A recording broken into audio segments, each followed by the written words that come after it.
MAGA patriot. She came out and she released a poll on her Twitter account, or her X page now, where she said, we're only going to vote on this once. And then she said, by the way, there's no voter fraud.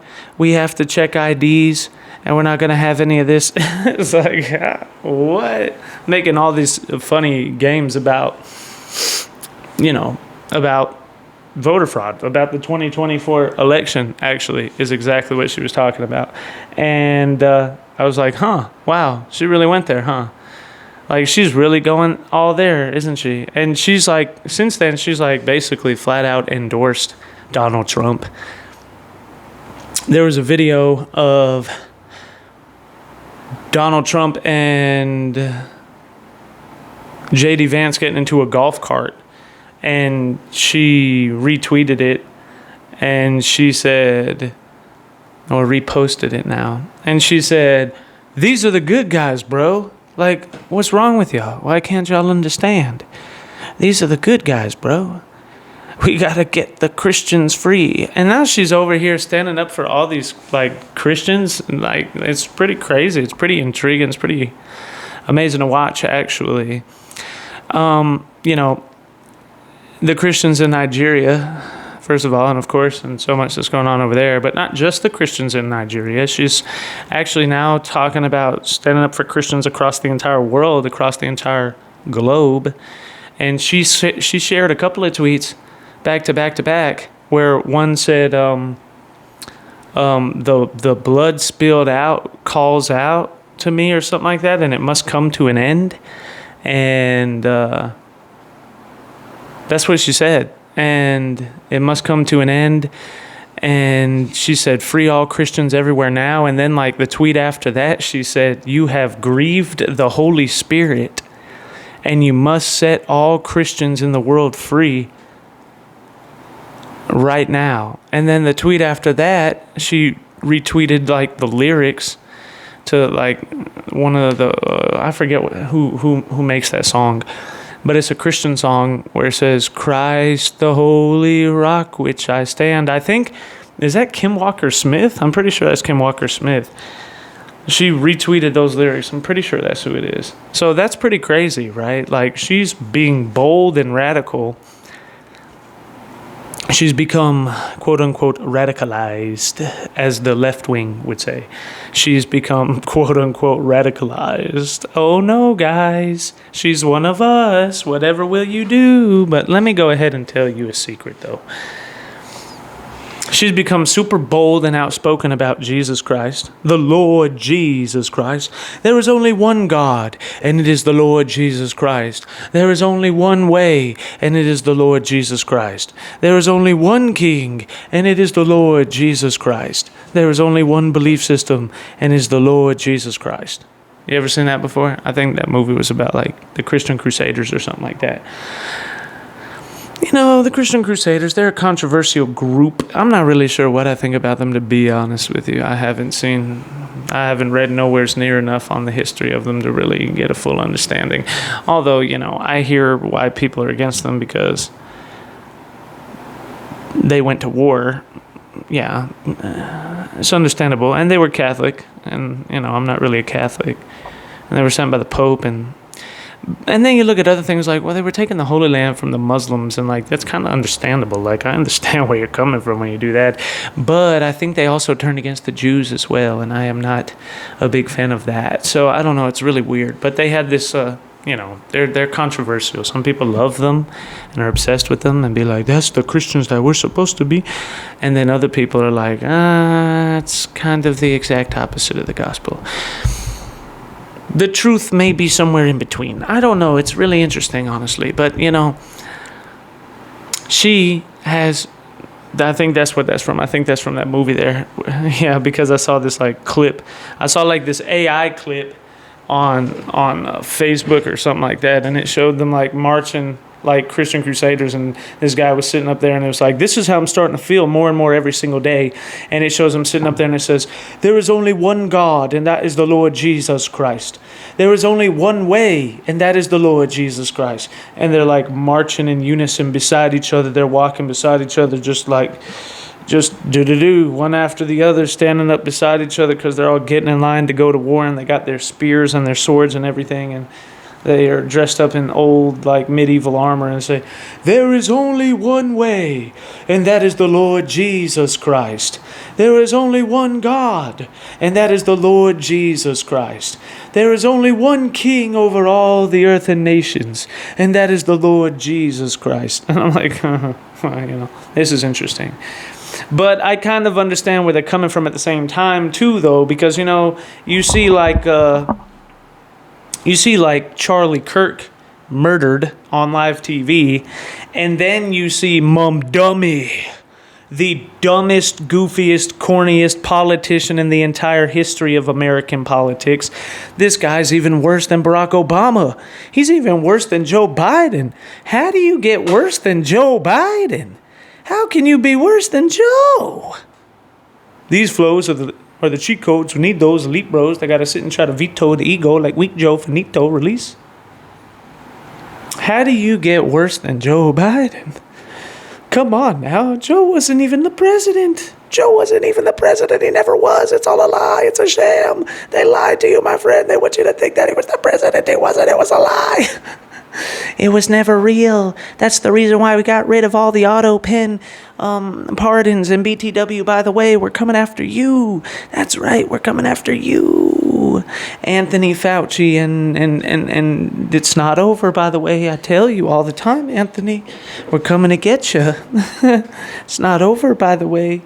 Yeah, I know you probably think, maybe you try to sleep at night really well, but I don't think maybe you're not sleeping so much anymore ever since you found out that stupid dummy, that stupid Biden, he auto-pinned my frickin' pardons, and now Donald Trump has an excuse to overturn the pardons, and now he's going to come for me, and he's going to come for all of us, and he's going to come for the January 6th commission, and he's going to come for all of us, and it's all because the stupid idiots didn't know how to tell him to use his actual frickin' pen when he decided that he was going to auto-pardon all of us.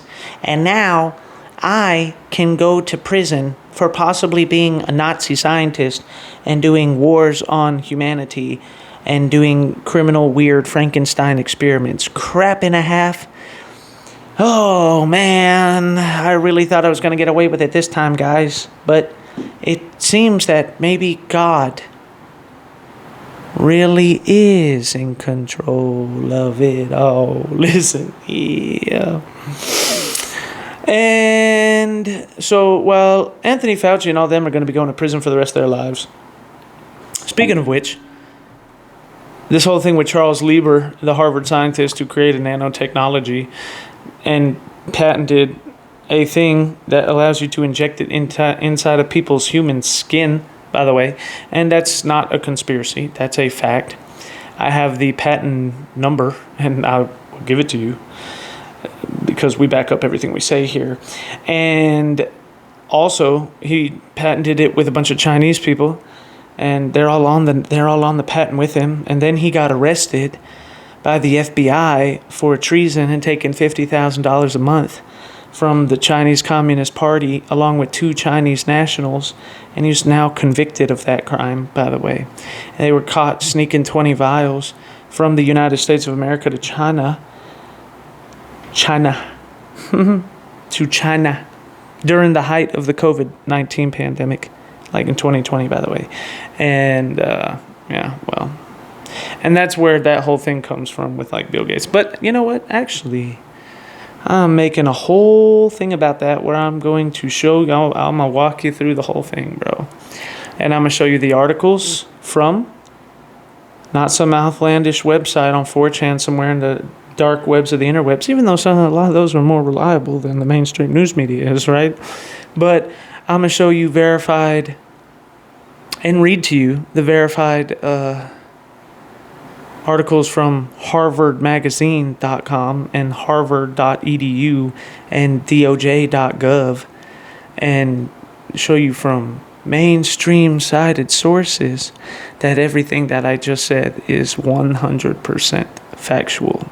You have not heard of it because the mainstream news media doesn't want you to hear about it. But if you look it up, it's all right there for anybody to read. It's crazy, man. Now, while that's happening, right, and that's far from over,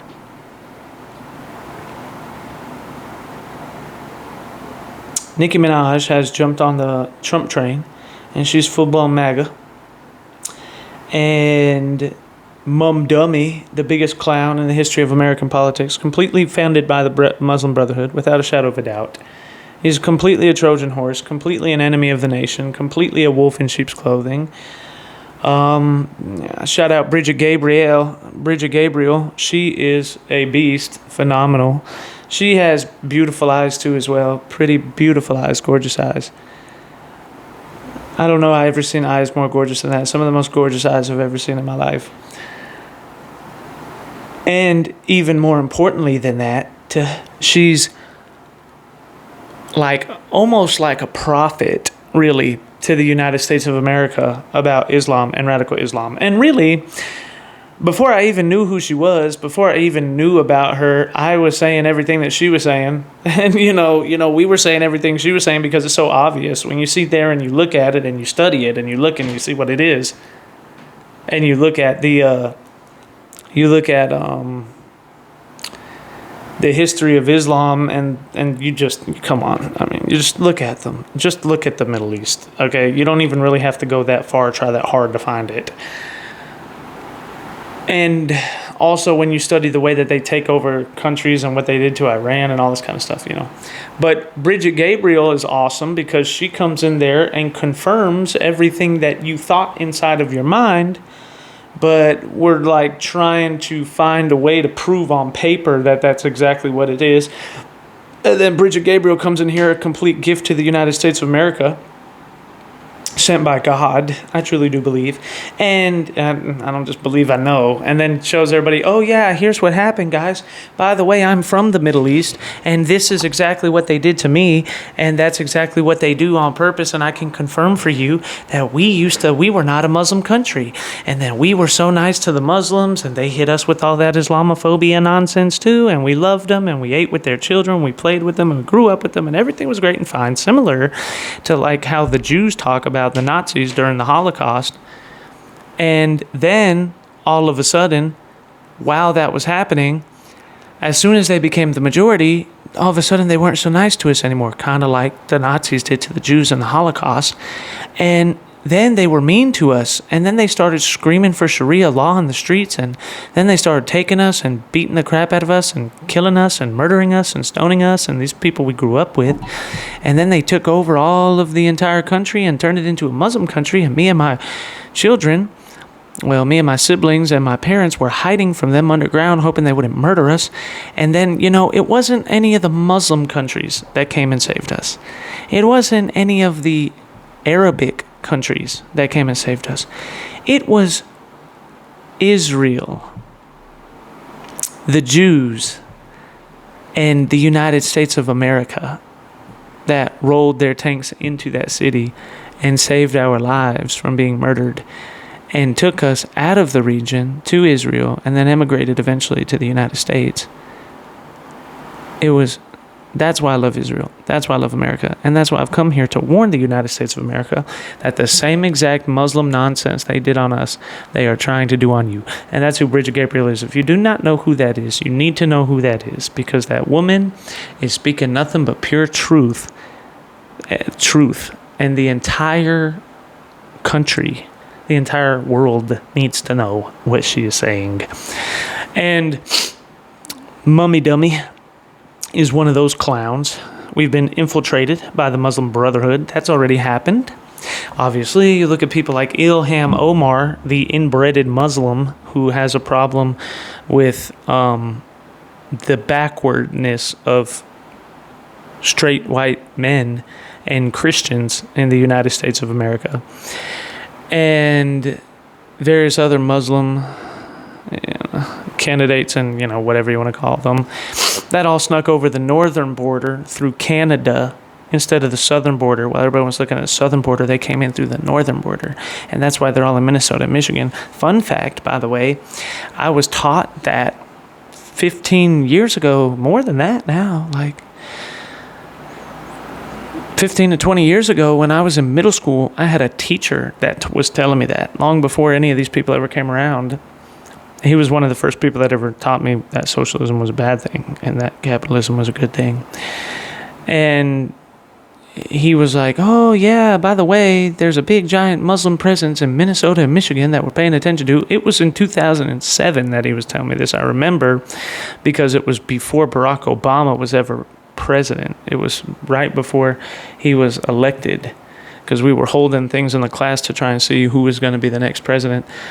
So it was like in Bush's last year, he was telling us this. So he told me this in 2007. Yeah, and eventually what's going to happen is if nobody does anything, blah, blah, blah, blah, blah. And he was really smart. He was like a visionary. Like he could see where things were going into the future because I remember him telling us specifically. Like we were like, oh, they're going to create a bunch of bombs up there or something. And then he literally looked at us and said, no, I don't think that's what they're going to do. And I'm like, what do you mean that's not what it? And he's like, what they're going to do is they're going to try to settle down into civilian life, and then they're going to start running for political office, and they're going to try to become the majority and take over cities, and then eventually infiltrate the entire state and blah, blah, blah. And I was like, huh?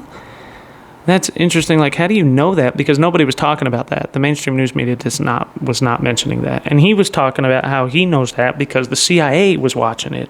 And he is connected to people that were in intelligence. And I was like, what? And then here we are 15 years later, and was he lying? No, obviously not, because all of Michigan has been taken over by Muslims, and all of Minnesota has been taken over by Muslims, and Detroit's got Arabic all over the place, and you have Ilham Omar, the one who says that she's got to get rid of the straight white Christian male backward patriarchy because they're so backwards and living in the past hundreds of years ago while she has sex with her own family members and produces inbred offspring because Christianity is backward. Right. And anyways, so on top of that, then you have these others, and now you got Mummy Dummy, and Bridget Gabriel was talking about how, oh yeah, by the way, guys, when you weren't paying attention and you guys were all worried about Mummy Dummy over there, who, by the way, if you look at it, nobody born and raised, he lost the majority of voters that were born and raised in New York. I don't know how many times I got to repeat these statistics. You know what I mean? It's pretty crazy. It's pretty wild that I have to keep repeating these. It's like people on the left are so dumb that even when you repeat statistics to them, they act like they don't have the brain cells or the IQ points to be able to withhold them and count them together and figure out that what you just said is called a fact. And fun fact is that the majority of people that were born and raised in New York, the majority of people that are living in New York right now that were born and raised there did not vote for Mummy Dummy. Actual statistic, not an opinion. Actual statistic. And then, on top of that, all the people that have lived in New York over the last 10 years, for over a decade or more, he lost the majority of that vote. So all the New York originals, he lost. Where he won, quote unquote, the majority of the vote, was in people that had not been in the city but 5 years and less. When you look at the voter logs for people who've been in New York for 5 or less years, also known as since 2020, also known as since the border has been opened, those people voted for Mummy Dummy 97%. Isn't that crazy? Actual statistic, 97% of people in the city that have been there for less than 5 years voted for Mummy Dummy. And between 5 to 10 years, 72% of them voted for Mummy Dummy. So basically, all the people that moved to New York City right after Donald Trump first announced his first election campaign because they wanted to get into a more blue state, and then all the people that came in over the border. That's who voted for Mummy Dummy. Because the people that were born and raised there, and my whole family is from New York. My whole family is from New York.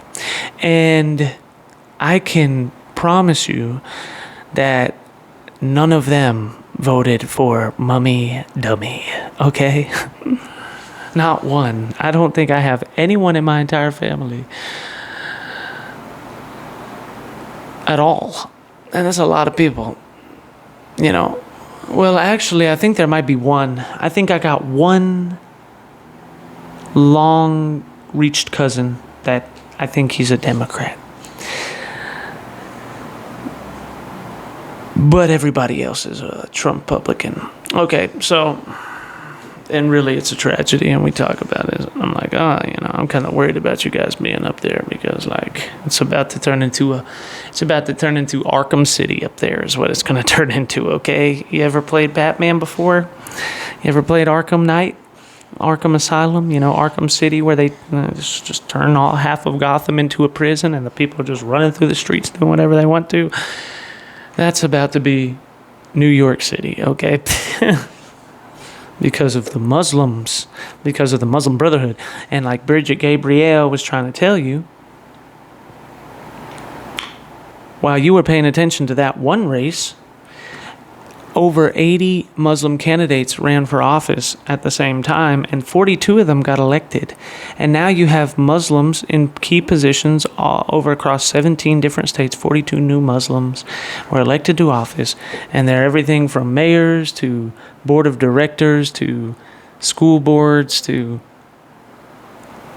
secretary of states and all sorts of things. And, it's crazy, bro. It's absolutely ridiculous. And it's just the beginning, right? Because we are in a war right now for the United States of America, and that's so blatantly obvious. I don't have to tell nobody that. If you don't know that by now, then you're a casualty, and you'll wind up, you'll be the first one to go if anything ever goes off. You'll be walking down the street to go get your eggs from the Wally World, and then you'll be like, whoa, what is going on? Maybe there's a tank in the middle of the street and I don't know why. What is it? Oh, yeah, the Muslims are trying to take over now. You didn't hear? And while the Muslims are coming in on one side, we got the commies on the other one. And, like, now they're kind of arguing and blah, blah, blah, blah, blah, blah, blah. Not speaking that into life.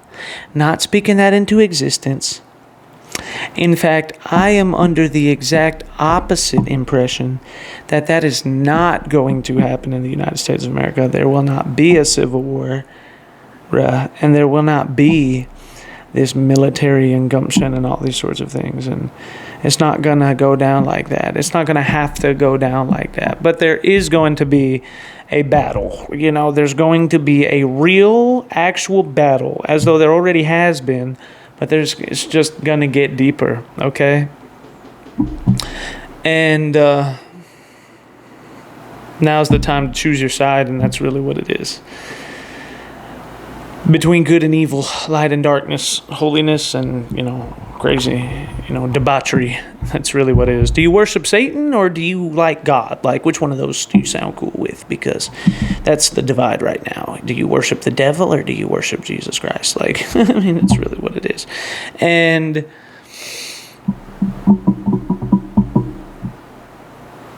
yeah, that's what it is. Like, there's nothing else you could really say more than that on top of that, because it's what it is, really. And so that's where we are. And this year, and this is why people got to wake up.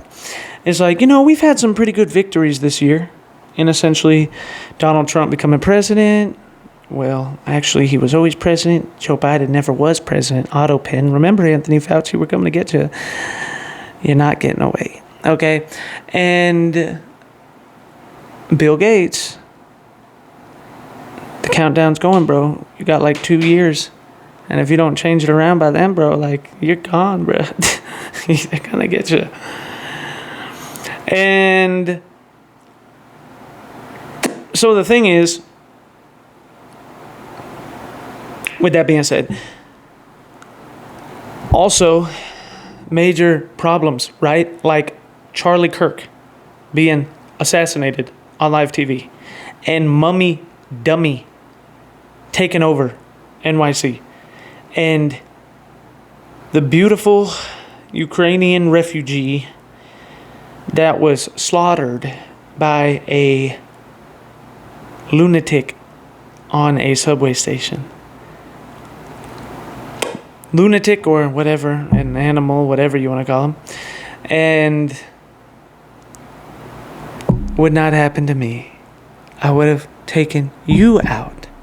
But that's how that goes down, right? And that's what's going on in the United States of America right now. Nicki Minaj has seen the light, or people, finally, Nikki, you've seen the light. Yay! Yeah. I've been with Nicki Minaj since day one, broski. I've always liked Nicki Minaj. I've always been a fan of Nicki Minaj. I never not liked Nicki Minaj. I never disliked Nicki Minaj. I've been with Wayne and Nikki and Young Money from the very beginning, bro. I can make your bed rock. I can make your bed rock, girl. I can make your bed rock. I can make your bed rock. She like going in. I like chilling with friends. She said I'm caged in. I think her conscience is. You know? All of that, yeah. She watching that Oxygen. I'm watching ESPN. Yeah, all of that right there, bro. Like, I grew up listening to Weezy and Young Money and Drake and Nicki Minaj and, you know, well, yes, we all know and see what's happened to Drake now, okay? We're all very well aware of what's happened to Drake now, okay? You know, we were all there. I was actually down in Miami when that was going on, and the people, it was crazy, bro. It was like a slaughterhouse, man. It was mad. The people were just riding through the streets. You could not get away from the song. Not like us. You could not get away from it. Like, I would just be walking down in South Beach, like going from the beach to like a restaurant or store and then go back to the beach, and everybody, like every other car, like every 15th car was blasting, they not like us, they not like us, they not like us, right through the speakers all the way down Miami Beach. Like, it got so annoying. Like, for a while, you're like, my goodness, man. God, bro, you don't know how to play another song? Like, come on, we get it, bro. Like, you know, we're not, you know, we're just saying, man, like, goodness gracious. Like, we all get it. We've heard the song 150,000 times. Like, goodness gracious. You know, it just gets old after a while, man. And they were like, you know, and then people would break out into dance in the middle of the streets. Literally would just hear someone would roll by, and they would be playing the song out of the windows, bumping the song, and then all these people jump in the middle of the street and just start dancing. They not like us. They not like us. They not like us. Yeah. And I was like, you know, that's crazy. Hold on a minute, bro.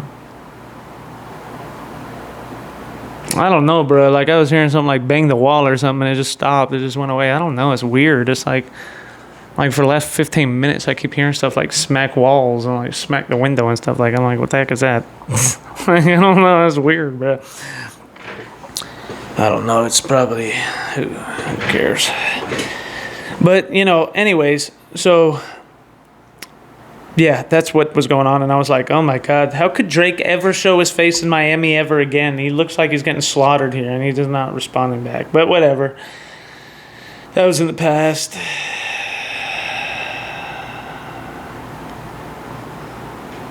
I don't really care either way, honestly.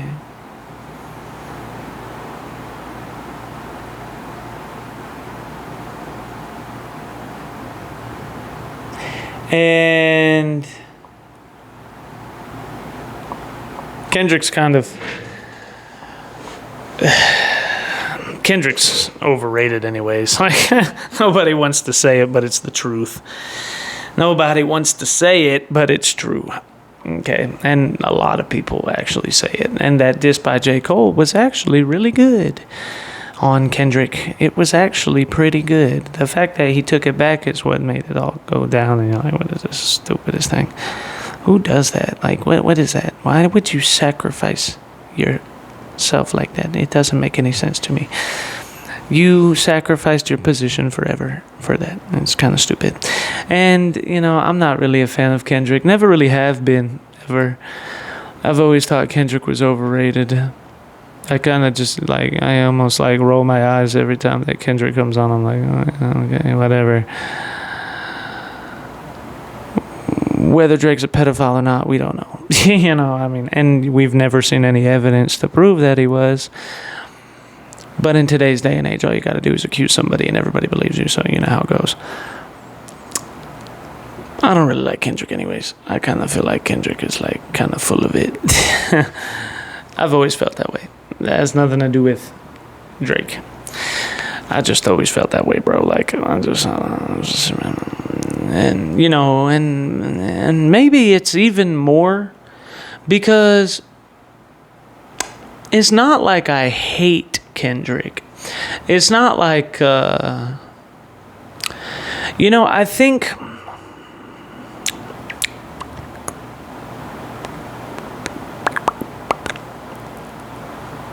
how do I say this? I'm trying to think.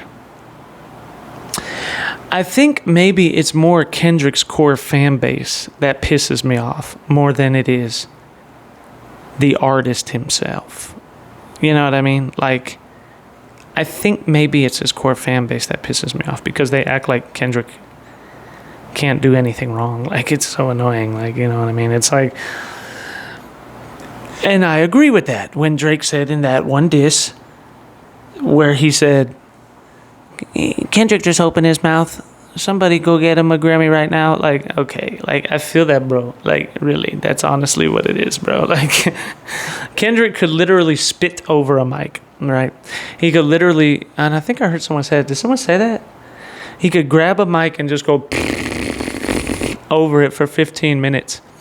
And his fan base will, oh my God, no one's ever seen this level of artistry before in the history of the world. He's the undisputed. He's not even a human being. He came down from somewhere else and taught us all blah, blah, blah, blah. You know what I mean? It's just no. He's just a dude, bro. He's just a guy. Come on now. This is just a little crazy. I don't know. It's weird. I don't know about it. Always been a Wayne fan, though. Absolutely. I grew up listening to Wayne, who actually is not a human being. I am not a human being. Pop all the balloons and spit in the punch. See a foot in the trunk. I don't know why they keep playing. They better replay. I'm giving them the blues. Bobby Blue Blaine. Call it b-ball. Ballin' with my bloods. Call it b-ball. And y'all's a bunch of squares. Yeah, I know. Just stop it. I'm running this 100-yard game. Swag on infinity. I'm killing them. See the white flag from the enemy. That's crazy, bro. And so I've been with Young Money and the entire evolution of it since day one. And Nikki, and I just keep coming off the top as bestest, right? You know what I mean? Because people are like, oh, you know what I mean? I've always liked all of Young Money. And then Wayne was always my favorite rapper. After I saw the story about him being and if you're a real fan, you already knew that he shot himself in the chest when he was like 12 years old with that revolver. And then when I heard the story where they were trying to talk to him about Black Lives Matter, and he was like, oh, I don't care about none of that. I'm not going to talk about any of that. You distance yourself from it? Nah, I don't know about all that, bro. And he said that all the cops that jumped over his body to get the drugs and everything, they were darker than him, but the cop that stopped and saved his life was as white as snow. And he took him to the hospital. He didn't give him to the ambulance. He took him to the hospital and waited until they said he was going to be okay. And ever since then, he has never been able to see race again. I agree with him. That makes sense to me. I mean, I feel the same way, really, because, similar type of things like that. Maybe not as, I don't know, maybe not as severe as like your life being on the line, but but it's still kind of the same thing, really. It's, the people that were there for you in life, they weren't always people that were the same color as you. I mean, I kind of feel like it's asinine to ever think or feel or believe that that's even a possibility, bro. Like, that doesn't even make sense. And that just told me that there was no such thing as racism anymore. That's what that told me, right? When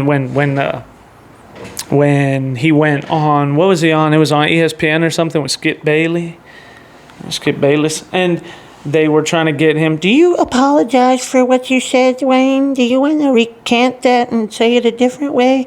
And then he looked, oh, no, absolutely not. No, I meant exactly what I said. And that's why you like Wayne. That's why you love Wayne. That's why we love Wayne, because Wayne is not a coward. And Wayne is going to say what he really thinks, and he doesn't care what anybody has to say about it. He's not going to apologize for it. He's not going to go back on it. He's going to say what he means, and that's just the way that it goes. And you can't help but to respect somebody like that, right? And I didn't know that he felt that way about like racism until later on, after that interview, when I was already an adult. And then I was like, well, you know what? This doesn't really surprise me though, bro, because Wayne was my favorite rapper. And the reason why Wayne was my favorite rapper is because I felt the words that he said, right? Weezy F Baby was a philosopher who just so happened to expand upon his philosophies to human beings through the art form of rap, right? And as a result of that, when you hear those core philosophies, you're like, well, that's me. That's how I feel. I speak the truth, but I guess that's a foreign language to y'all, and I call it like I see it. Have my glasses on, but most of y'all don't get the picture unless the flash is on. Satisfied with nothing, you don't know the half of it. Young money, cash money, and some of us lovers, most of y'all haters, but I put up a wall and they just wallpaper. So love and hate me. I stay hate free. They say we learn from mistakes, but that's why they mistake me. That same exact thing, exactly that. I stay hate free, exactly that. And the same with like President Carter and all the deep philosophical songs of Weezy F Baby, the songs that all the Wayne haters don't really know about, and that's really kind of the reason why they hate on him so much, because they just think that he's some kind of idiot just saying a bunch of nonsense out of his mouth, right? And so when he had that take on that didn't really surprise me, because that sounds like, if you're true to your lyrics, love or hate me, I stay hate free. If you're true to those lyrics, and I speak the truth, but I guess that's a foreign language to y'all, and I call it like I see it. and my glasses on. If you stay true to those lyrics, we're all in the same picture, but we all got different poses. If you stay true to those lyrics, or Can't Be Broken, which may be my favorite Wayne song of all time, I'm here to stay, I'm really great, but don't discriminate, because I done seen a mirror break behind a pretty face, right? If you stick true to those lyrics, then of course you would have that take. That exact same take that Lil Wayne had on the entire race issue, which is the exact same take that I have on the entire race issue, and always have ever since as far back as I can remember, being like a 3-year-old or a 2-year-old or a 1-year-old, or even maybe before I was born. I just kind of always felt that way. It was just something that was normal to me. It was kind of weird to think that anybody felt differently than that. And then, the world actually almost wants you to become a racist. It's kind of weird. It's really strange, actually, honestly. They actually almost push you to become a racist. Like, they want you to become a racist. Like, literally. When people pick up on the fact that you don't have hatred or bitterness in your heart towards somebody, they will actually get angry at the fact that you don't have bitterness and hatred and anger in your heart. And they will try to push you and try to bring up examples about this, that, and the other thing, and what about this, and what about that, and da-da-da-da-da-da-da-da. And they try to poke and prod, and they're trying to accuse you oh, yeah, you got racism in your heart. I know it's deep down in there somewhere. You just don't want to blah, blah, blah, blah, blah. And those people are extremely bitter at life and extremely small, low, letter queer, and insecure, right? And I'm sure that Wayne has faced the exact same thing in life, which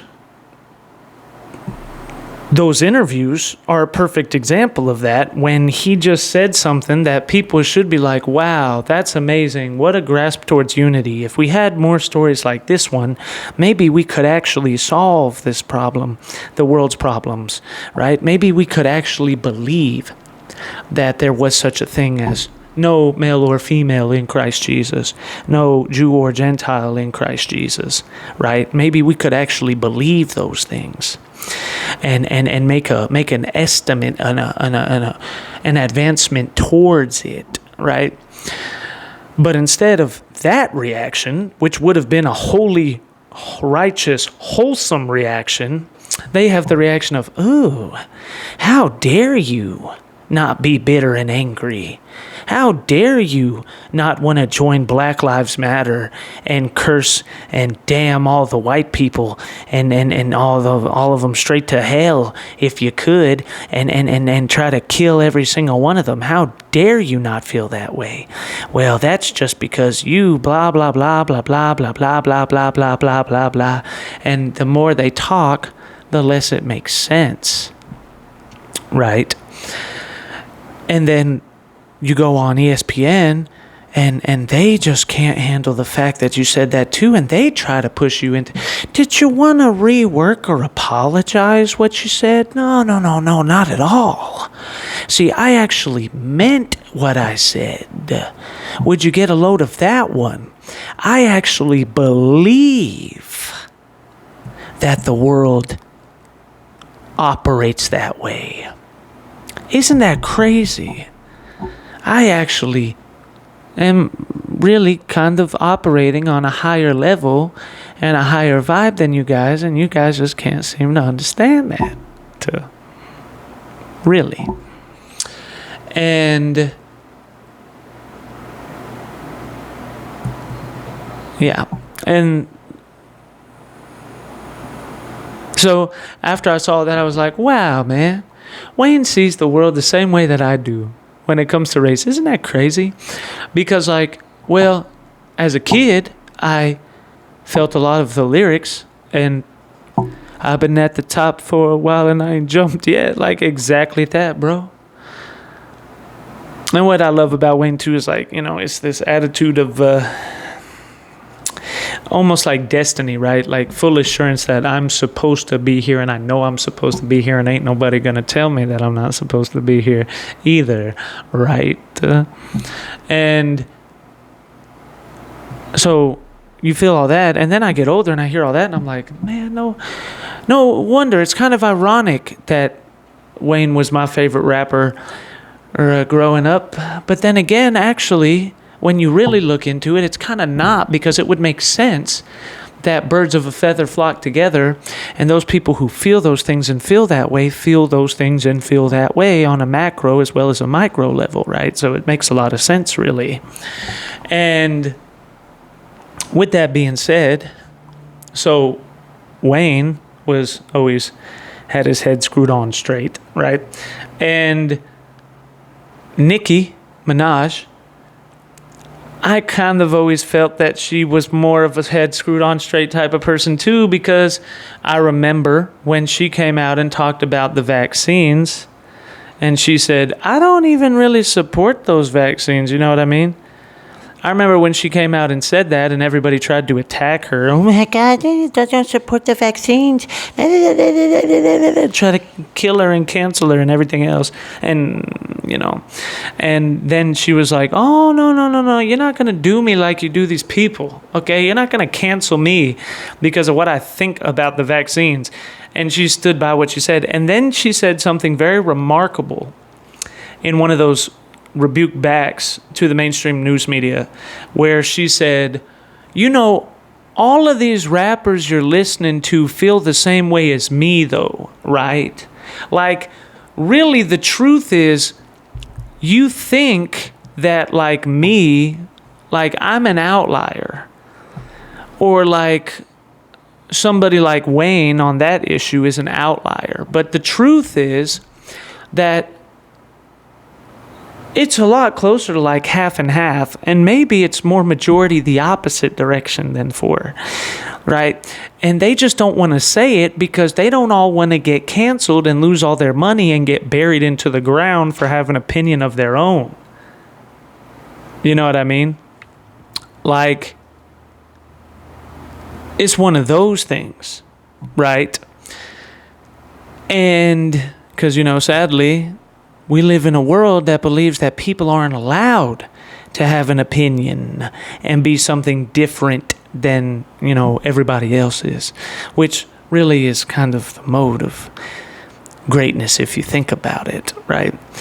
And so when she had said that, I was like, that's really interesting. Like, I've heard other people say that before, or, you know, kind of characterize that kind of an idea, that kind of a thought process. I kind of had heard people say, I think that the people in Hollywood don't even really hate Donald Trump. They just kind of pretend to. I mean, of course, some of them might, but maybe it's really like just a handful, like a small percent, and then the rest of them, and then a small percent say they agree, and then that big 80% in the middle, maybe the majority of them, like quite a lot of them actually support Donald Trump. They just don't want to have their entire career uprooted from them and thrown in prison and who never what else they get from it. Because if you tend to look around, those people tend to be targets, right? Roseanne Barr and Tim Allen and, you know, so many people, one after the other one, yeah. And yeah, exactly that. And then I was like, when I heard her say that, though, because I had heard other people speculate on that, you know, normal everyday people.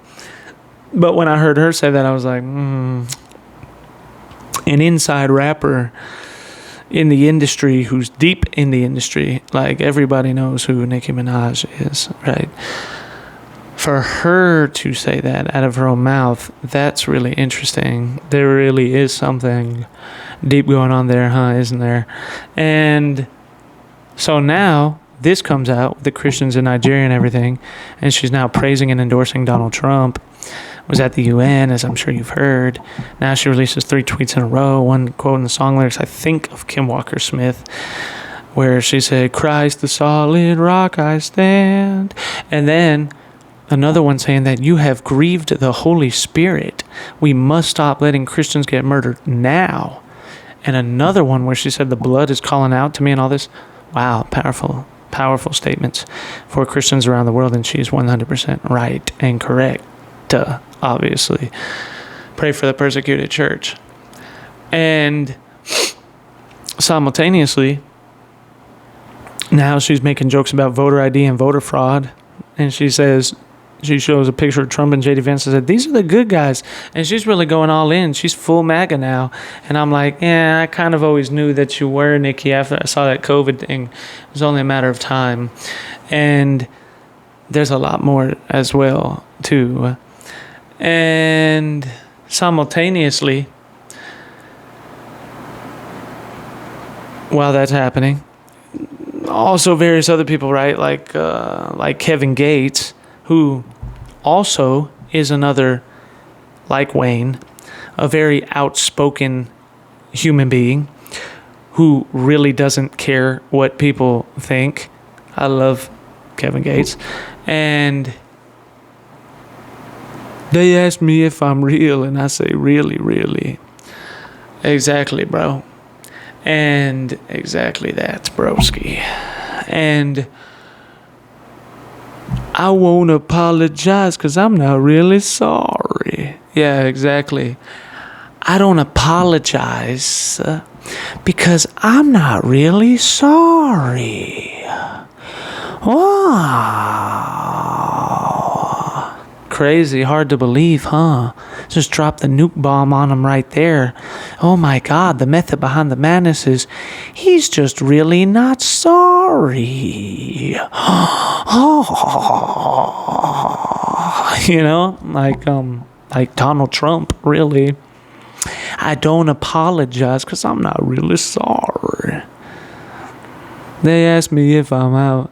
I got money on my mind. I said, really? Make them believe. I made them believe. A lyrical songwriter any could sing. Raking in money like raking in leaves. I was just trying to get paper to sneeze. I chew. That was a blessing. She's special to you. I don't look at it special. Actually, I treat it regular. Not being seen when not making no spectacle. All to your boy, do all the etc. He talking reckless. Don't call me back ever. Yeah. Shout out to Black. Shout out to shit. Monte Carlo cocaine in the street. Mustang and GT in the street. Trunk in the front door make me an elephant. I really preserve in my beverages. Really feeling myself. I thought it was evident. You know, so like the same thing, right? And then they asked him about Black Lives Matter. And you know, you probably already know by now. But see, what do all these people have in common that don't support Black Lives Matter? You know what they all have in common with each other?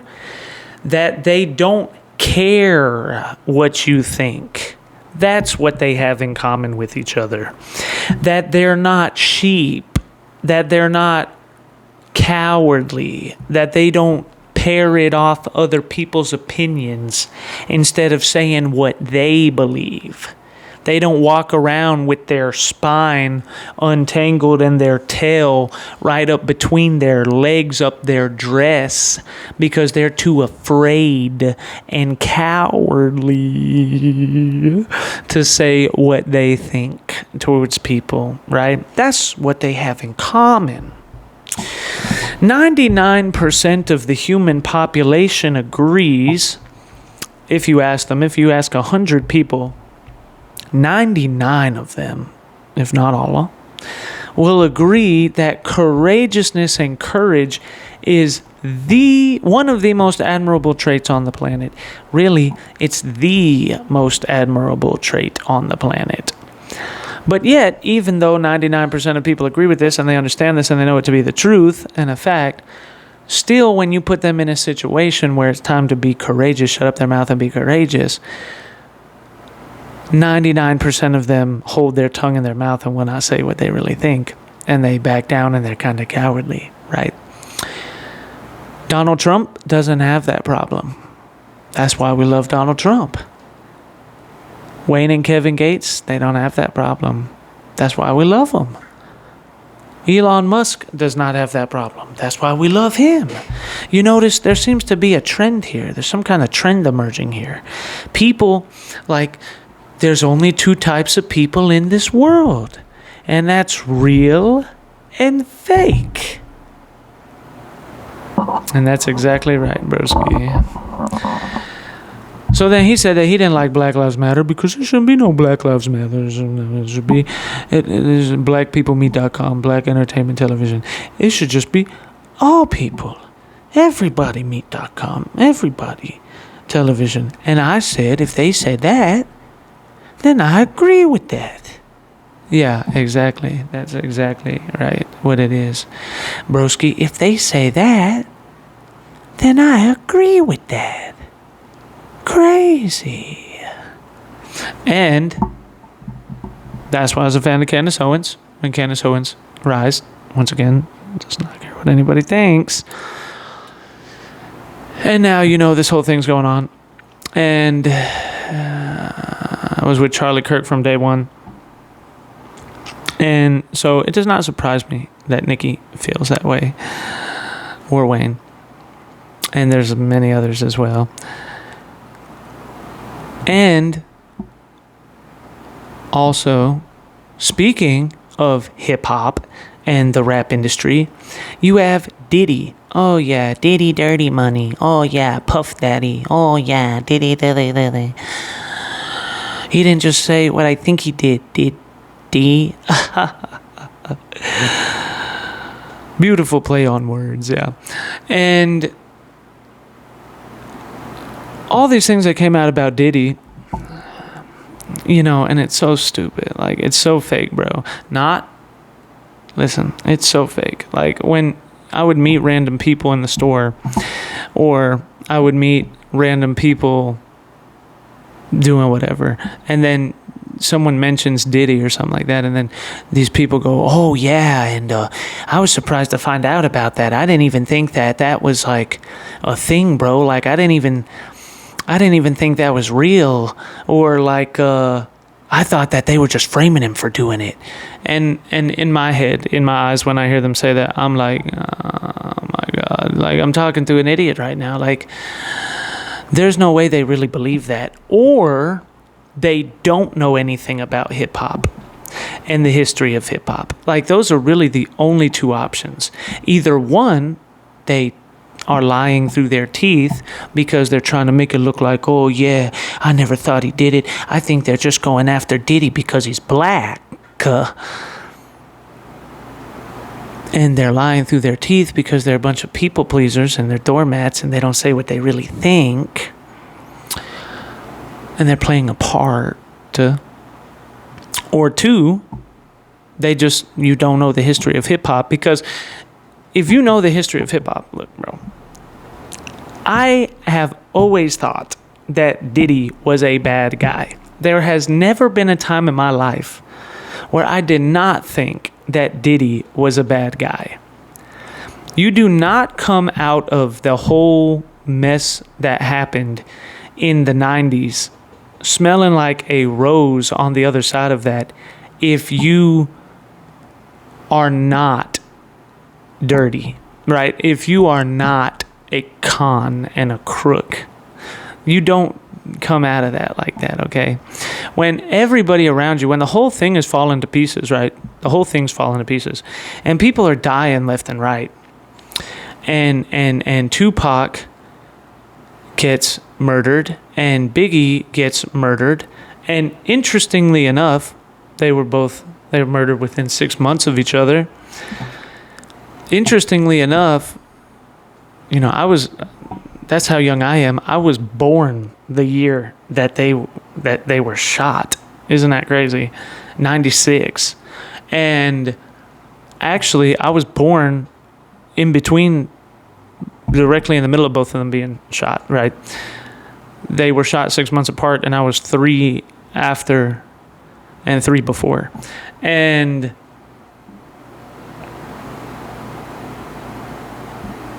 so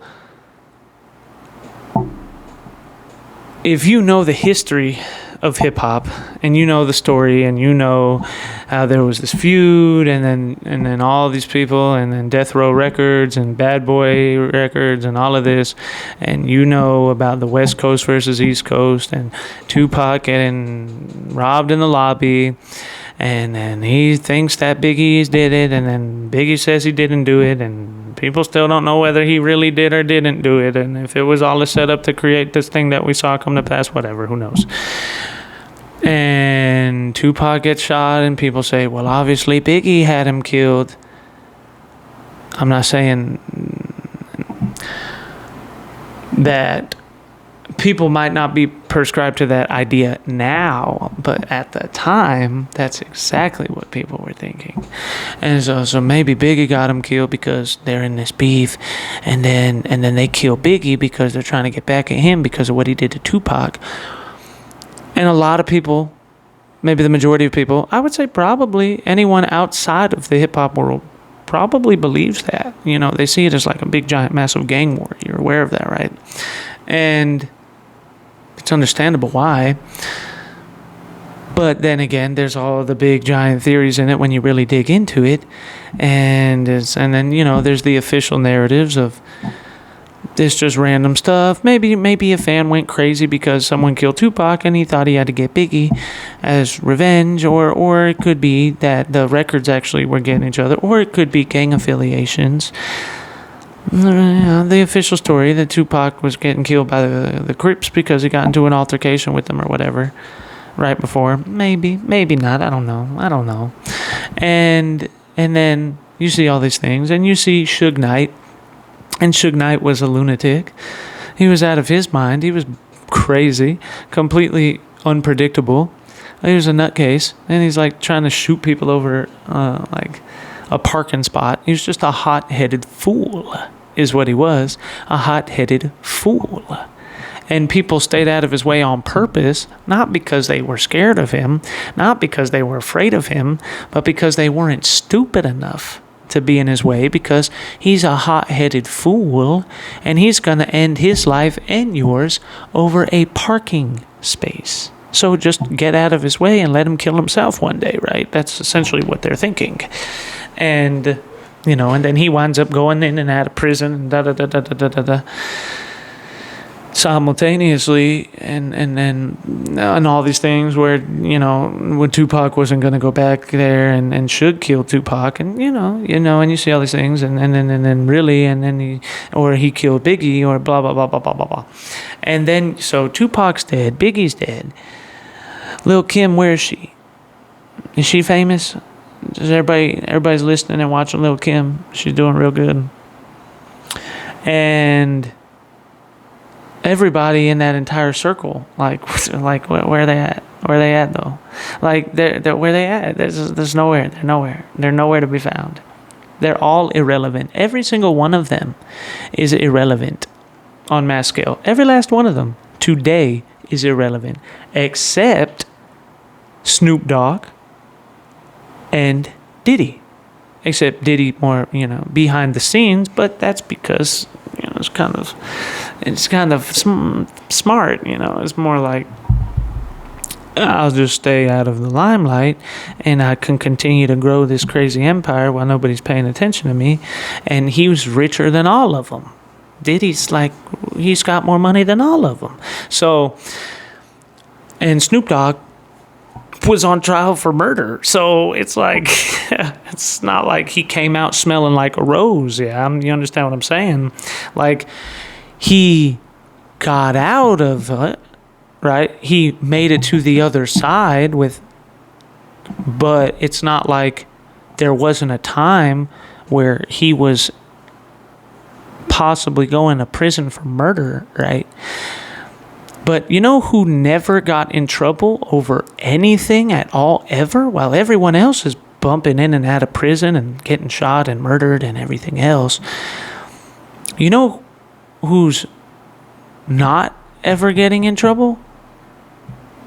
Only one person, and that's Diddy. That's Puff Daddy. So because of that, always knew that Diddy was a bad guy. I never questioned me once, bro. What was insane to me is that I couldn't believe that he's just walking away from this, and nobody ever acts like anything's wrong with this guy. Everybody's like, well, we understand you were caught in it, and you were just kind of there, and you weren't really involved, and you were smart enough to get out, and we're so happy that you didn't succumb to the same things that everyone else did. Instead of, wow, you must be the worst of the bunch. You must be like the Adolf Hitler of the bunch because while all the lackeys were running around dropping like flies, you just kept on going and made your billionaire net worth.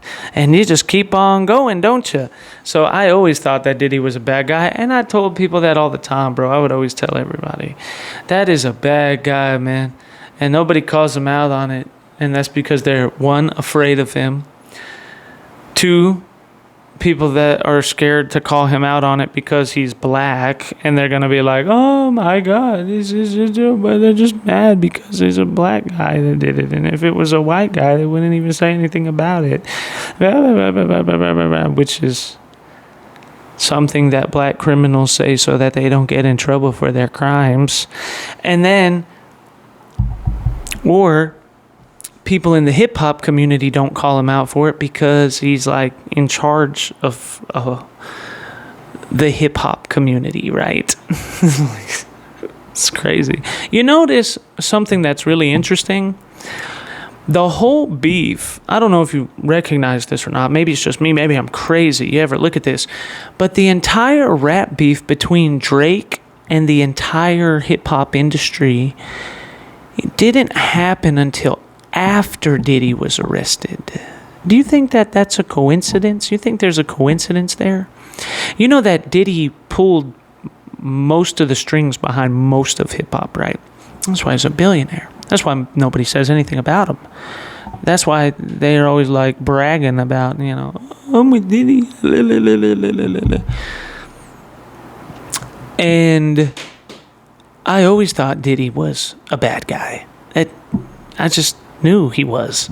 I didn't just think I knew, and I was like, this guy is really gonna get away with this, isn't he? And I thought it was bad. I used to pray, I'm like, God, expose this fool because this guy's evil and he needs to go down. And then when all this came out about him, I was like, this does not shock me. And I was surprised. I was like, oh my God, the Bible's right. In the book of Proverbs, it says that you do all these things and you think you get away from it, and it looks really good for a season, but then it all comes crashing down at you one time you didn't even know it. And I was like, yeah, God's telling the truth, ain't he? God is not a man. He will not be mocked. Whatever you sow, you'll also reap. And now he's reaping what he sowed. Interesting. I was like, yeah, you're going to get him, ain't you, God? Good job. Justice will fall like a stream. And then, that didn't surprise me at all. At all. And I told everybody, and everybody's like, oh my God, we're so, and I'm like, well, these people shocked because they don't know anything about anybody. They don't discern anything, or they live in this like little make-believe snow blow world somewhere where just because somebody's famous and rich means they're not a bad guy, right? And so as a result of that, and on top of that, that didn't surprise me at all.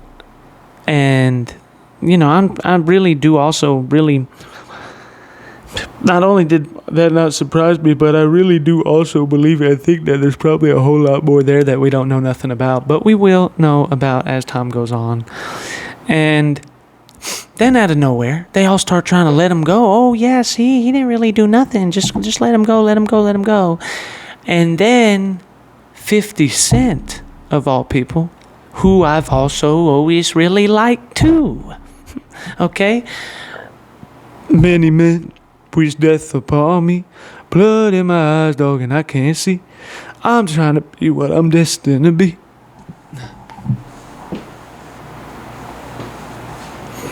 Feds didn't know much when Pac got shot. I got knocked. There I spell it out every time. Now I know that I'm here for a real reason. Because he got hit like I got hit, but he ain't breathing. That's exactly right, broski. Now I know that I'm here for a real reason because he got hit like I got hit, but he ain't effing breathing. Exactly that, bro. And that's true. 50 Cent is here for a reason. And me as well. And Donald Trump, who came out playing that song like the gangster that he is, bro. Of course, because Trump is a gangster. Trump is a G. Trump is an OG. Okay? Trump is Don. He's called Don for a reason. He's the Don. Don Corleone, bro. I swear the top hat isn't lonely, bro. Everybody acting like they know me, bro. And I'm the Don. And so I've always loved 50 as well because I like 50 because 50 reminds me of me. Yeah, in the sense that he just really doesn't care what anybody thinks. And it goes right back to that thing. Just don't really care what anybody thinks. You know, because I feel that. Because I've always thought to myself, you know, because people be like, well, you know, you can play that part or not care what people think or be this way up until a certain level. And then when you get to this one person, you got to be like, whoa, that's that one guy that nobody messes with. I better not deal with them. No, that's bull. Okay, that's BS. There is no one guy, I better not deal with them. That's like cowardly at best. Like, that's just so weak. And 50 was never like that. It's just never like that, bro. That's why I like him so much. It's like, it doesn't matter who it is. I'll go after any of them, all of them. And that's why I feel that, bro. And now he makes that docuseries about Diddy. And I'm like, of course he did. Of course he would, right? Because that's just what he does, right? That's who he is, right? He doesn't care that all of a sudden he's innocent again and everybody's supposed to like him. He's like, no. We're going to get him while he's down. Like, we're not going to sit here and let him walk away and pretend everything's okay. Like, no. Boom, docuseries.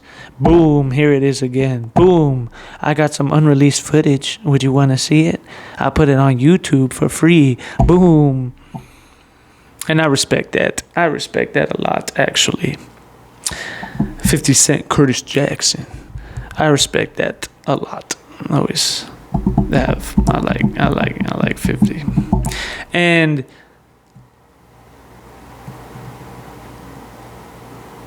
they asked him, who's your favorite villain? And he said, who's my favorite villain?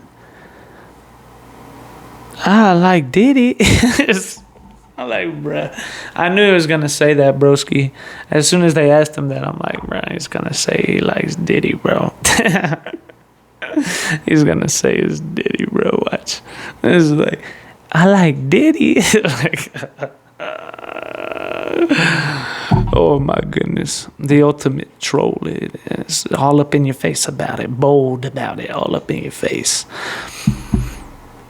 And so now that's happening. So all of this is happening in the hip-hop community. All these things are going crazy inside the hip-hop community simultaneously. But you know what?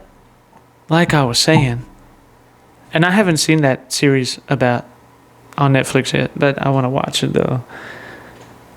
Even though there's probably nothing in there that I'd be surprised about, honestly, because I've already been saying this for a long time. And now people are all over, like I saw this article where they're like, 50 was telling the truth about Diddy the entire time, man. And we just didn't believe him. I'm like, who's we? Who the heck is we? I've been telling you the truth about Diddy the entire time. You just never believe me. I don't think that anybody that even, if you have any kind of rational thinking about you, and you stare at that situation, the entire 1990s hip-hop scene, and you don't think that there's something wrong with Diddy, you don't think that he's a bad guy, you don't think that he's the worst one amongst the bunch, and that's the only way that he comes out smelling like roses. Like, if all of those guys go down, and you come out, first of all, birds of a feather. So you don't try to feed me this BS story about how you're different than all of them and you just so happen to be in the wrong place at the wrong time and you're caught up with a group of guys, all of this bull. No. not only that, but you got to be the worst one. Like, you're the bad guy in the movie that doesn't get killed because he's pitting all the other ones against each other, right? You're like the Joker in The Dark Knight in the beginning of the movie where they're all shooting each other in the back, and then he's taking out the whole team, and he's there with them, and they don't even know he is because he's amongst them, and he's out planning all of them. And then the one guy catches on because there's at least one smart guy in the group, and then he says, "I'm guessing the Joker told you to kill me when we were done with this, huh?" And then he's like, "Huh?" And he thinks real quick. "Oh, can't let him shoot me here. No. I'm supposed to kill the bus driver." "Bus driver? What bus driver?" And breaks through the thing and kills him with the bus. And then Joker goes back to doing what he's doing. Still don't know it's Joker yet. And then this guy comes out of the bus and is like, "Hey," he doesn't even know people are getting shot because he wasn't told to kill nobody. Joker just walked out of the way and let him get hit because he knew the bus was coming at that exact moment. Make it look like an accident, yeah. And then, when that guy gets out of the thing, "Hey, where'd all the other guys?" Brrr, he just pulls out his gun, brrr, kills him. So now everybody's dead except the Joker. And he gets all the money. And he walks away scot-free, surrounded by bodies. And then the guy's like, "Yeah, you think you're so smart, don't you? The guy that did this to you and them is just going to do the same to you." And then that's when the Joker walks up to him, tilted head, walks up on them, and puts the gas grenade in his mouth, and then looks at him and takes off the mask and says, "Reveal, bada boom, baby." I think whatever doesn't kill you simply makes you stranger, right? So, haha, bada boom, reveal, dummy. I was planning this whole thing the whole time. What, you think I'm stupid or something? That's why I'm right down here in the midst of them. I'm walking away with all the money. And that's Diddy. He walked away from a pool full of bodies with all the money. And if you don't realize that that makes him the worst of all of them, it's because you're an idiot. You know, he sees people like Suge, "Oh, well, you know, he'll kill himself. He's an idiot." And then that's what happens. Okay, so it doesn't surprise me. 50 going after Diddy. I like that. I'm very happy about that because Diddy doesn't need to walk away from this all scot-free and acting like everything's okay. He's a horrible human being. Okay, he needs to be dealt with. Okay, and he's always been. And everybody's just too scared to do it. But now, maybe not. And on top of that, that brings us back to Drake. I want you to rewind the clocks back like a year or so, right? And think about this for a minute. Go back and look at the timeline of the Drake beef with everybody. The 20v1, right? Is this a 20v1? Yeah. Go back and look at that, okay? And I want you to notice what happened right before that happened. Diddy was arrested. Diddy, who has his arms and his tentacles in the entire hip-hop community, gets arrested. And after he gets arrested, then all of a sudden, the entire hip-hop community doesn't fear Drake anymore. Do you understand that? There's something weird about that. There's something to that. Because the reason why there's something to it is because, one, Drake isn't really a scary guy. He's not really somebody that I would ever be scared of. You know what I mean? He's not somebody that you think, that's an intimidating guy. Like, that just doesn't go through your head, right? Like, you don't hate Drake, but that just typically doesn't go through your head. As a rapper, he's not really what you would call a lyricist, totally, right? The accusations of ghostwriters and all that, you get all that. And you could hate Drake for your reasons or like him for your reasons, whatever it is. I don't know. I don't care. It's not about that. It's about You respect back to back. Is that a world tour or your girl's tour? I know that you gotta be a thug for it. This ain't what she meant when she told you to open up more. Trigger fingers turn to Twitter fingers. Okay, so you respect that. And there's a piece to Drake you like. And then, but he's not somebody that you see as like a killer, you know what I mean? Not somebody you would feel like is an aggressive guy. He's not an aggressor. He's not somebody that's going to go after you typically, unless you go after him first, right? And, well, we'll be seen with these ones over here, and I'll be seen with them. Yeah. And no friends in the industry, ain't no kin to me effect, okay? And anyways, so why would the entire industry wait to go after Drake? Not just that, but why do they all gang up on him like at one time, at once? Well, Drake was at the top of the wagon and da-da-da-da-da-da-da-da-da-da. Yeah, we understand all that. Okay, we get that. But if you rewind it back, the timing is very suspicious, to say the least. When Diddy's around, everything's fine. Nobody's got a problem with Drake. They're all cool with Drake. No one's saying anything bad about Drake. Everything's fine. Just another day in the hip-hop world like it always was, is, and always has been, and always will be. Everything's Gucci. But then, the minute Diddy gets arrested, that sends earthquakes and shockwaves through the hip-hop community, because everybody learns and realizes really quick that nobody is untouchable. Nobody is vanquishable. And as a result of that, for some reason, that makes them all say, now's the time to get Drake. So what I'm saying is, behind the scenes, there might be some sort of political games at play where Drake and Diddy had some kind of interwoven thing going on there. And when Diddy got hit like that, it released some of the fear of retribution if you decided to attack Drake.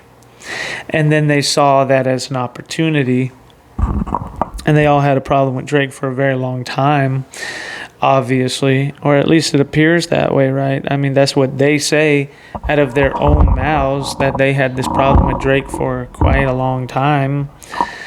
And, you know, even people that surprise you, like Future, it doesn't surprise me that The Weeknd had a problem with Drake. That doesn't surprise me at all. I could understand why The Weeknd would have a problem with Drake. XO TWOD, I've been listening to The Weeknd since Trilogy, and I know the entire story of how Abel Tesfaye, nobody knew who he was, and he uploads the 3 songs and you can't see his face. And I was in his top 0.1% of Spotify listeners actually one year. I think that was 2024 or something like that. And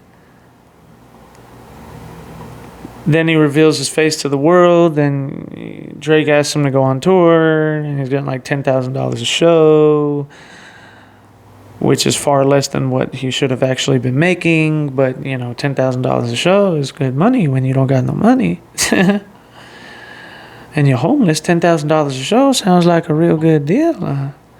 And then Drake basically coerces him into giving half of his album away, and he basically wrote half of Drake's album. In like Marvin's Room, he wrote that song.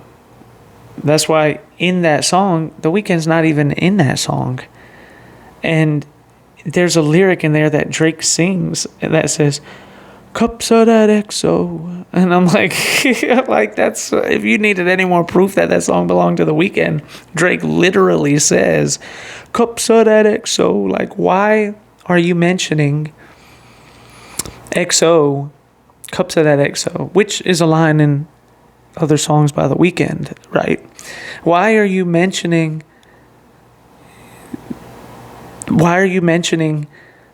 Weeknd's brand name, XO? XO. Why are you even mentioning that if he's not in the song? Like, it's so stupid, you know? And then people would try to make the argument, well, it's because of OVOXO. Yeah, well, that's not true because there's no OVOXO going on here because The Weeknd's not in the song. If The Weeknd was in the song, it would make more sense, right? But he's not in the song. It doesn't make any sense.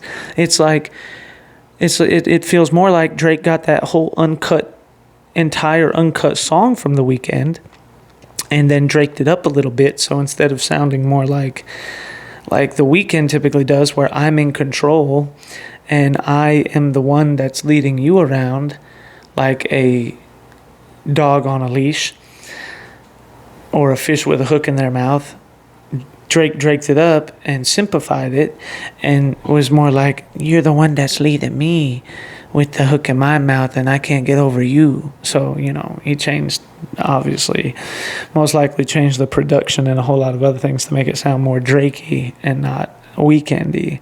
But yet it seems like he forgot that he forgot to take one whole line out of the whole song. Cups of that XO. It's crazy, bro.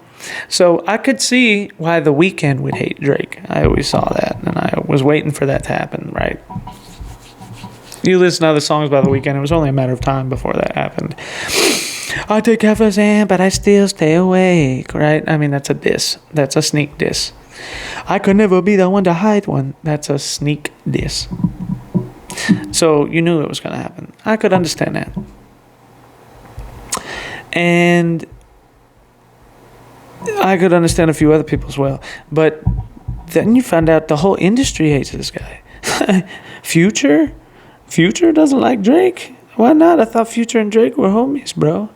They're always making songs together. Or whatever, you know. Or an opportunity arose, maybe. I don't know. Mother, the big three. It's just big me. And Wayne is better than all three of you, by the way, in case you didn't know. But honestly, it's just the truth, man, letting you know. And we all in competition for the GOAT. Like, no, you're really not. You're maybe in competition for who's the biggest mainstream artist at this moment in this timeline. But I definitely wouldn't say you're in competition for the greatest ever at all. But anyways, so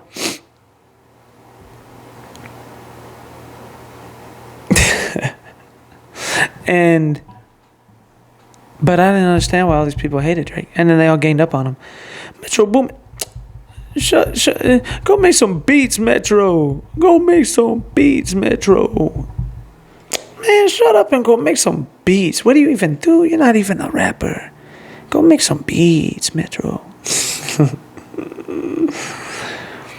And, you know, various things. But then they all go after him. But they all go after him at once. And it's right after Diddy gets arrested. You think that's a coincidence?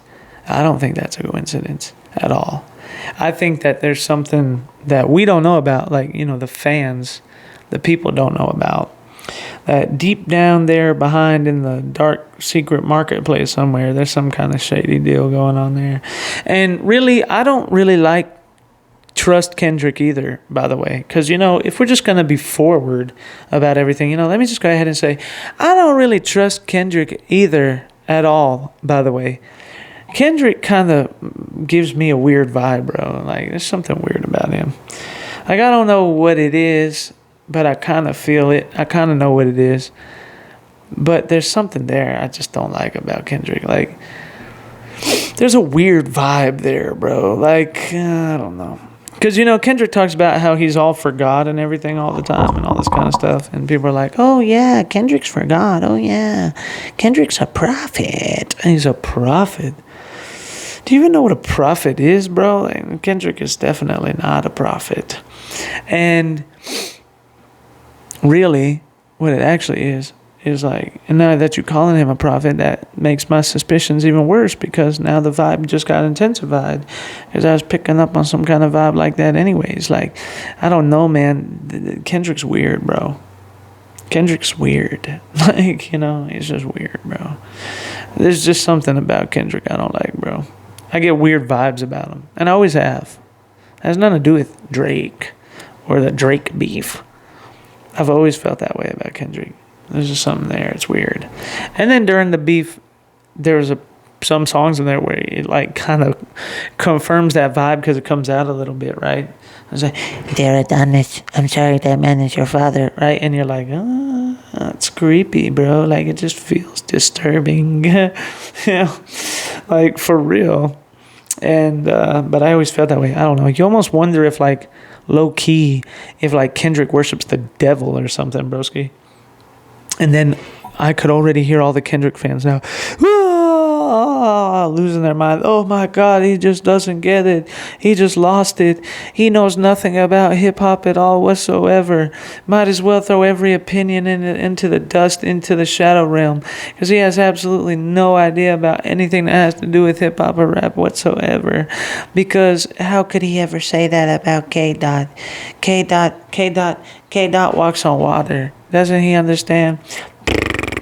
Like I said, he could spit over a mic and they would give him a Grammy for it. It just doesn't understand. Oh my goodness, how could you ever blasphemy Kendrick like that? Hope you might have been listening to me, Kendrick. I am conscious if you do not hear me, then you will be history, Kendrick. I know that you're nauseous right now, but I'm open to lead you to victory, Kendrick. I see the love in her eyes. This is how you capitalize. This is parental advice. Then apparently, I'm over influenced by what you were doing. I thought I was doing the most of someone said to me. That's a good song. I like it. And also, like, you hear that? I know I'm not the only one hearing that. I swear, you had to have heard that, bro. That was a loud bang. Like, you heard that. Like, I don't know what it is. It's been going on all night. Since I started recording. It wasn't happening before I started recording. Before I started recording, there was no noise at all. Everything was peaceful. Since I've started recording, I've heard like 30 bangs, like in various places in the whole room, on all sides of the walls and on the window. And I swear, at one point, it sounded like someone was like turning my doorknob or something. It was weird. Like, it really did. Like, it happened like twice. If you go back and you look at the video, maybe you see it where I was like looking to the side a couple of times. So it was like, what the heck is... I don't know. It's weird. I don't know. Maybe it's a demon. Maybe it's devils. Maybe demons are mad because I'm exposing the lies of darkness. I bind them demons in the name of Jesus. You go straight back to hell where you belong. To hell with the devil. Ah! You ever heard that song before? It's a good song. That's an old heavy metal Christian song. It's a good song. And I'm not really a heavy metal guy. I don't know if you pegged that or not. Some of it's okay, though. I like that one. That's a good song. To hell with the devil. And who's the name of the artist that does that song? I think they're like Striper or something like that. I think that's what you call them. Styper or something like that. And... what was I saying? Oh, yeah. I think that Kendrick maybe low-key worships the devil. You know, I really do, because it's just weird. There's just weird vibes there, bro. Like, I don't know. Something about it just doesn't feel right, bro. It feels strategically strange. You know, like... and I think that Kendrick is talented. I think Kendrick has talent. Yeah. Like, especially... where I really saw Kendrick's authentic ability is when he was drinking out of that bottle. Loving you is complicated. Loving you is complicated. Loving you is complicated. Loving you is complicated. Right? That whole thing where he was acting. That was subpar acting, bro. That was. Cause I'm a creative guy, bro. Like, I'm an actor. and a creative writer. And I don't go around saying people are good actors when they're not good actors, bro. I could tell the difference between a bad actor, an average actor, a good actor, and a great actor. And that was that was really good. There wasn't no smoke and mirrors going on there, bro. That was legitimate acting ability, which most people don't possess. A lot of people don't possess. Most people in Hollywood don't possess. But that was real acting. That's when I was like, okay, yeah, maybe, yeah. I mean, there is some kind of talent going on there, isn't there? Because I wasn't so sure before that, and yeah, I don't know, yeah, I don't know, But then I saw that, and I was like, kind of like Lady Gaga. Lady Gaga is the same way. Lady Gaga is extremely talented. She's one of the most talented people on the face of the planet. Right? Obviously, she is. And she's an icon. She has iconic status. Dancing, singing, entertaining, performing, music, and like everything else on the creative spectrum, right? She's one of the most talented people on the planet, and also very highly intelligent as well. She's an actress too, right? You remember the MTV Awards where she comes out there holding the whiskey and the cigar. Lady Gaga, that Gaga. And, and she looks like a guy, and nobody knew that it was her at first. For like the first 5, 10, 15 minutes there, nobody had any idea, no clue that it was her. I didn't know what it was. Who's this random guy on there talking about Lady Gaga? And then, as time went on, all of a sudden it starts to hit you, and you're like, wait a minute. Is that Gaga? Is that Lady Gaga? Dressed like a dude? What is going on here? And then you're like, well, maybe she's cracked it. Maybe she's went off the deep end finally. She went a little crazy. And then you keep watching and you're like, nah, she's just that good of an actress, huh? And Justin Bieber was in the crowd, and he was sitting there he had this look on his face like he was scared, bro. He was worried. He was looking around he was worried, bro. He was legitimately scared for his life or something. I think that she's went off the deep end. You could read his mind. I think that she went off the deep end and she went crazy, guys. And nobody in here knows what to do, and we're all just kind of sitting here, and we're not sure about how to handle the situation. And she's gonna wind up killing someone and killing all of us. Maybe she's got a bomb or a gun or something. We have no idea because security hasn't run on stage and stopped her. What are we doing? I might die. That's kind of the vibe he was giving off of his face, right? Oh, Bieber. And then they caught her off camera once when she was talking to the people next to her in the row, and they were looking. They had the camera and they were shining it around, and then they put it on her, and she was having a normal conversation. She didn't know it was on her, and she's just laughing and acting all normal and acting like Lady Gaga, just sitting there chilling. And then out of the corner of her eye, you see while she's talking to them, she looks over, and you see her eyes make contact with that camera, and all of a sudden, instantaneously, snapshot, right back into it. She's like right back into the part, looking around and smoking the cigar. Right back into it, all pissed off and everything. And you're like, okay. Now that's a beautiful actress. That's a talented, that's a great actress. That is beautiful. That is gorgeous levels of talent. That's gifted is what that is. Love to see it. And, that music video reminds me of that too. But that doesn't mean that they're not satanic, right? Because I think Lady Gaga's a little satanic. I think Lady Gaga's demonic. As talented as she is, I think everybody kind of doesn't get surprised if you say that Gaga is satanic or demonic. People are just kind of like, well, I mean, yeah, duh. earbud keeps falling out, bro.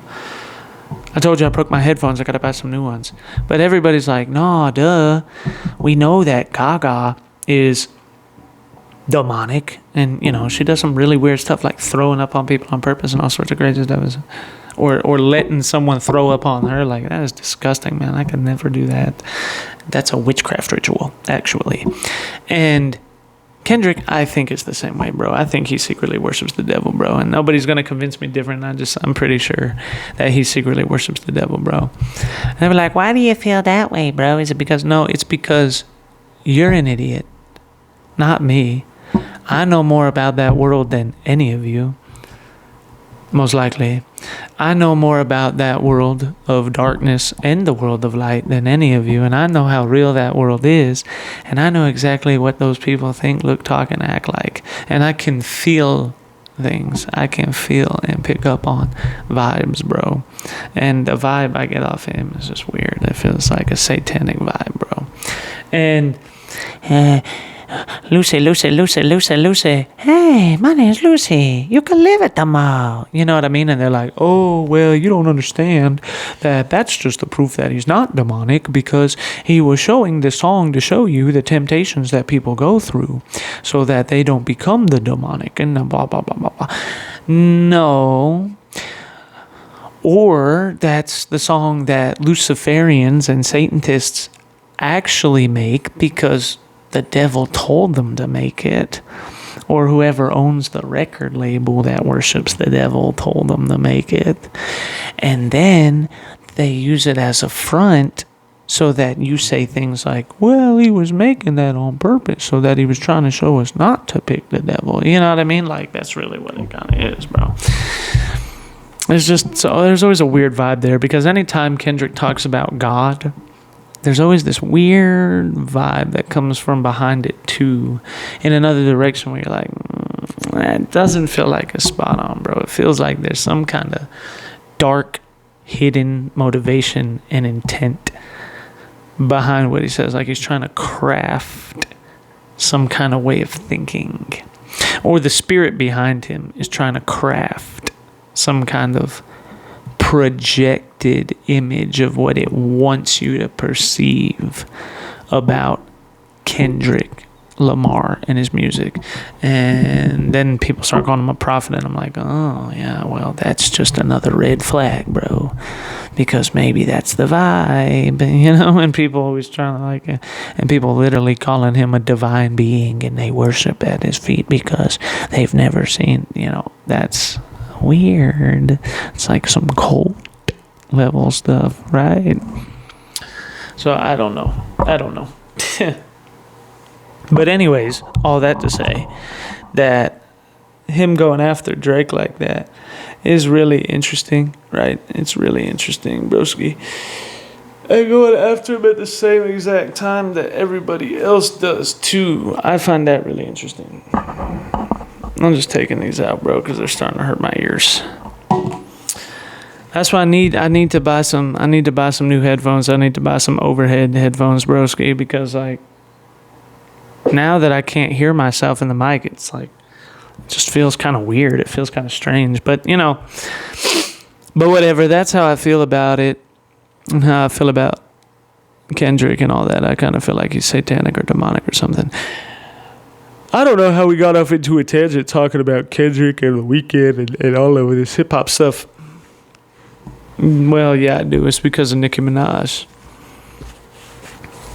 supporting Donald Trump. And I think Wayne supports Donald Trump too, whether or not he ever says that out loud. And I think that 50 Cent does too and always has. But he doesn't want to destroy his career getting canceled, so he just does that thing where he's like, oh, well, I don't know, blah, blah, blah, you know.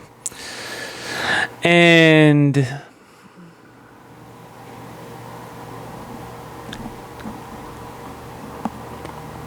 yeah, that's just how I feel. And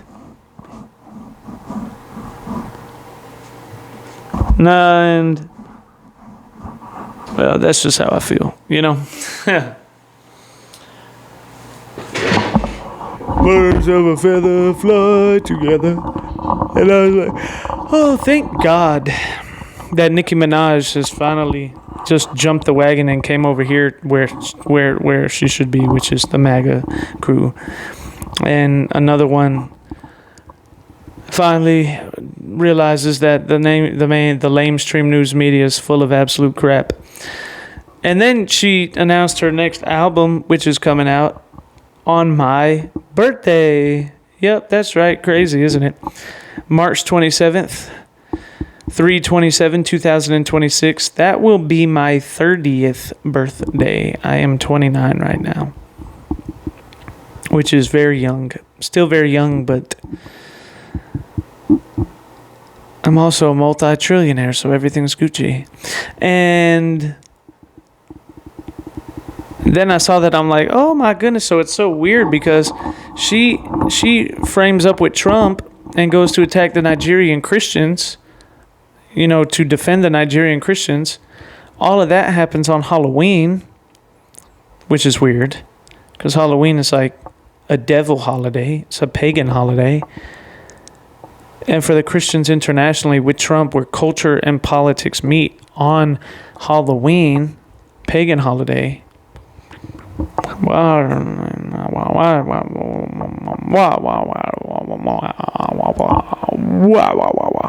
That's interesting. And then on top of that, then I see that she releases an album, and that's on my birthday. And I was like, that's really weird. That's interesting, isn't it? 3/27/26.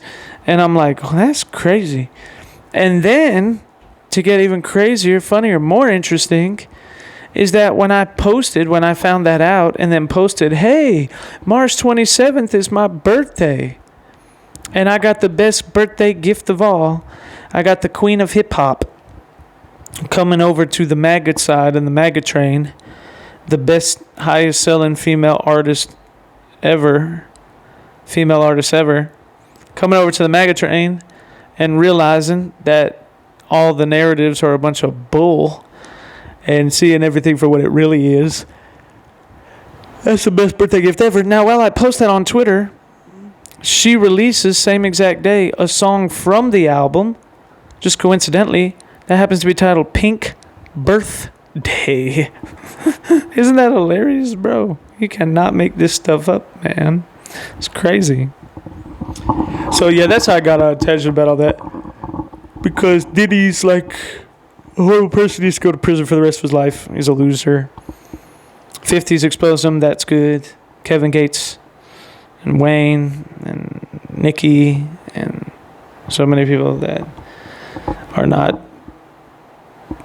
a bunch of puppets with puppet strings on their back, right? Essentially. And tried to do that. But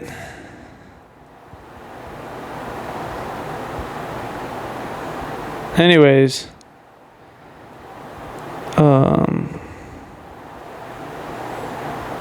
so that's crazy. Simultaneously, while all of that is going on,